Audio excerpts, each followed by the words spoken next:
नमस्कार स्टूडेंट, स्वागत है आपका आर्ट ज्ञान कला चैनल में। मैं हूं ज्योति चौहान आप लोगों के सामने। और आज मैं एक ऐसा टॉपिक पढ़ाने जा रही हूं कि मैंने ये लास्ट ईयर भी नहीं पढ़ाया था, बट मैं इस बार लेकर आई हूं क्योंकि अभी आप देख रहे हैं केवीएस का भी एग्जाम है और हरियाणा का भी एग्जाम क्योंकि आने वाला है। डेट आ जाएगी, अभी डेट नहीं आई है।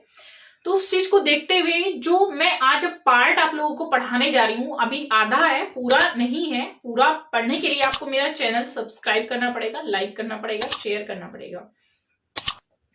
तो ये क्योंकि यूजीसी का भी मेन पार्ट है और मैं मानती हूँ आज के समय में ये हर सब्जेक्ट का एक मेन पार्ट है। तो जी हाँ, मैं बात करने जा रही हूँ बिल्कुल कंप्यूटर आर्ट की। देखिए, हम लोग आर्ट पढ़ रहे हैं, मैंने बताया कि आर्ट हर जगह है। जब भी मैं आर्ट को पढ़ाती हूँ तो मैं यही कहती हूँ कि आर्ट किस में नहीं है। अगर हम आर्ट की बात कर रहे हैं तो आर्ट हर जगह है, हर चीज में आर्ट है। जो भी आप काम कर रहे हैं, जो भी आपके काम करने का तरीका है, उसमें आर्ट बसी हुई है। लेकिन अगर मैं बात करूं कंप्यूटर आर्ट की, तो देखिए, वैसे तो आर्ट में नॉलेज बहुत कम लोगों को है, कैरियर बनाने की भी, और वैसे भी कि आर्ट कौन कौन सी होती है, बस धीरे धीरे लोग जागरूक बन रहे हैं।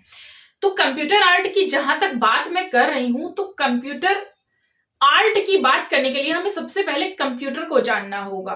कंप्यूटर क्या है और कंप्यूटर का फुल फॉर्म क्या है, कंप्यूटर की शुरुआत कैसे हुई, क्या है। तो वैसे आप सभी लोग जानते हैं, सुनने में बड़ा अच्छा लगता है, डिजिटल इंडिया। डिजिटल इंडिया क्या है? आप जानते हैं कि डिजिटल इंडिया है कि जैसे आज आप मुझे घर बैठकर सुन रहे हैं, देख रहे हैं, पढ़ रहे हैं, जिसमें आप लोगों का आधा एक घंटा जाने का, आधा एक घंटा आने का बच रहा है। तो ये किसके माध्यम से हो पा रहा है? डिजिटल के माध्यम से हो पा रहा है, क्योंकि आजकल इंडिया जो है वो डिजिटल बन रहा है। तो डिजिटल हम हो गए हैं कैसे? क्योंकि हमारे हाथ में एक ऐसी मशीन, एक ऐसी चीज आ चुकी है जिसको हम एकदम से देखते हैं और वो चीज हमें मिल जाती है तुरंत से, उसकी जानकारी हमें मिल जाती है। आप गूगल पर सर्च करेंगे, यूट्यूब पर सर्च करेंगे, तो आपको ढेरों जानकारियां एक ही विषय के बारे में आपको मिल जाएगी। तो ये है डिजिटल। दूसरा डिजिटल आप देखिएगा, कंप्यूटर आर्ट। अभी तक आपने देखा होगा कि अब जो है हर क्षेत्र में, आर्ट ही नहीं, आर्ट में तो पहले से ही है, मैं मानती हूँ अवेयरनेस अब हो गई है थोड़ी सी, कि जब भी हम आर्ट की बात करते हैं तो आर्ट में कंप्यूटर एप्लीकेशन की नॉलेज होना बहुत जरूरी है। वो क्यों? क्योंकि आर्ट के जो टीचिंग से अदर जो कैरियर्स हैं, आपने उनमें देखा होगा ऑफिशियली या फिर जो टेक्निकल वाले जो कैरियर्स बने हुए हैं, तो उनमें आर्ट में कंप्यूटर होना बहुत जरूरी है, एप्लीकेशंस की नॉलेज होनी चाहिए, क्योंकि हम जो भी वर्क करते हैं वो कंप्यूटर पर करते हैं। जैसे डिजाइन है, ग्राफिक्स है, ये सारे काम जो है वो कंप्यूटर पर होते हैं। तो कभी कभी हमारे दिमाग में ऐसे बहुत सारे सवाल आते हैं। मैंने आप लोगों को पहले एक टॉपिक पढ़ा दिया है, विज्ञापन कला। तो विज्ञापन कला और ये कंप्यूटर जो है, इनका आपस में बहुत बहुत ही घनिष्ठ संबंध है। आज हम जो भी पढ़ा रहे हैं, आप देख रहे हैं कि वो कंप्यूटर की हेल्प से पढ़ाया जाता है। क्लासेस में, जो छोटी क्लासेस स्कूल में आप जाते हैं, तो वो कंप्यूटर की हेल्प से पढ़ाया जाता है। एक डिजिटल बोर्ड आजकल आ चुका है कि आप उसमें पढ़ा रहे हैं, आपको जो भी पढ़ाना है पीडीएफ उसमें आप देखकर समझा सकते हैं इजीली। आपके लिए बहुत फैसिलिटीज इस टाइम डिजिटल के माध्यम से हो चुकी हैं। तो उस डिजिटल का जो पैटर्न है आर्ट के साथ, वो क्या है उसको समझ लेते हैं। हम बात कर रहे हैं आर्ट की। हम तो सबसे पहले आप कंप्यूटर के बारे में जानेंगे। जैसे कि स्टार्टिंग से आप कंप्यूटर पढ़ते हैं, कंप्यूटर देखा सबने है, तो उसको समझने में आप लोगों के लिए इजी रहेगा। अगर मैं बात करूं, कंप्यूटर शब्द का सर्वप्रथम प्रयोग 1962 में किया गया था। मैंने लिखा हुआ भी है, कंप्यूटर शब्द का प्रयोग 1962 में किया गया था।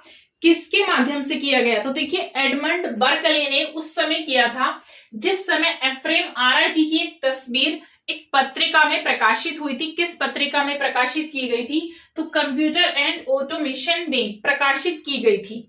ठीक है, इससे पहले भी ये कोशिश की गई थी काफी, मैं मानती हूं, लेकिन जो इसकी शुरुआत हुई है वो 1960 से शुरुआत हो चुकी थी। 62 में इस शब्द का प्रयोग किया गया था। शुरुआत इसकी 1960 से हो चुकी थी, क्योंकि 1962 में इसको पूरी तरह से, इस शब्द को एक नाम दे दिया गया था। मतलब इस शब्द का जो है वो प्रयोग किया जाने लगा था।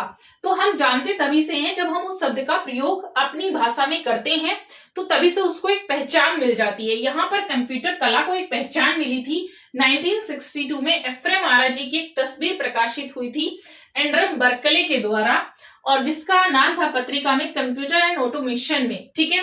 इसके बाद बहुत सी प्रदर्शनियां लगाई गई।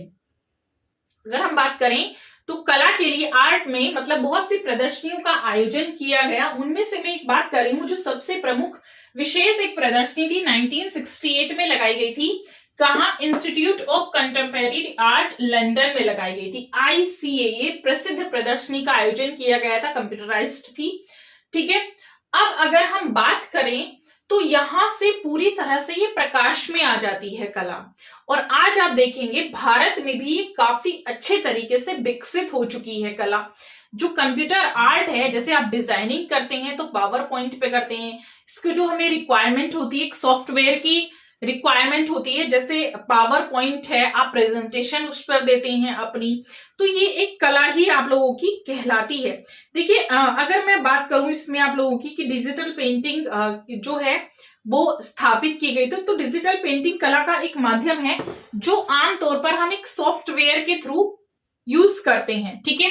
देखिएगा इसमें मैं आपको सबसे पहले बता देती हूँ, प्रथम कंप्यूटर आर्ट जो शुरुआत की गई थी वो 1980 की शुरुआत में, प्रथम कंप्यूटर आर्ट की शुरुआत 1980 में की गई थी, जब एक पेंट प्रोग्राम तैयार किया गया था। तो उस समय इसका उपयोग हैरोल्ड कोहेन के द्वारा किया गया था। समझ रहे हैं आप? ये बहुत ही इंपॉर्टेंट चीज है, मैं छोटी लेकर आई हूं, नेक्स्ट लेकर आऊंगी क्योंकि आपको मेरा चैनल भी सब्सक्राइब करना है, ठीक है। तो प्रथम कंप्यूटर आर्ट अगर आप लोगों से पूछा जाता है तो 1980 की शुरुआत में एक पेंट प्रोग्राम के रूप में तैयार किया गया था, जिसका उपयोग हैरोल्ड कोहेन के द्वारा किया गया था, ठीक है। अब अगर हम बात करें कि हम बात करें इतना, ये लाइन मुझे स्टार्टिंग में बता देनी चाहिए थी, बट क्योंकि कंप्यूटर के बारे में जानना बहुत जरूरी था, तो भारत में कंप्यूटर के पिता कहलाते हैं विजय पांडुरंग भाटकर, ठीक है। कौन है? विजय पांडुरंग भाटकर कहलाते हैं। देखिए आपको कंप्यूटर में क्या क्या क्वेश्चन आ सकते हैं, तो कंप्यूटर में जो क्वेश्चंस आते हैं रैंडम एक्सेस मेमोरी से आते हैं, आप लोगों की ऑपरेटिंग सिस्टम से आते हैं, पावर पॉइंट से आते हैं। तो डिजिटली आप लोगों को पहले इनके पार्ट्स और इनकी फुल फॉर्म्स को भी याद करना, तो वो तो हो गया कंप्यूटर वाला पार्ट, ठीक है। यही आर्ट में इस पार्ट को कनेक्ट किया जाता है, तो वहां से भी क्वेश्चंस आते हैं। तो इसके बारे में अगर जानकारी और ज्यादा डिटेल में आप चाहते हैं तो लाइक कर दीजिए, शेयर कर दीजिए, कमेंट्स कर दीजिए, ताकि मैं इसका पार्ट 2 भी ला सकूं। Thank you so much.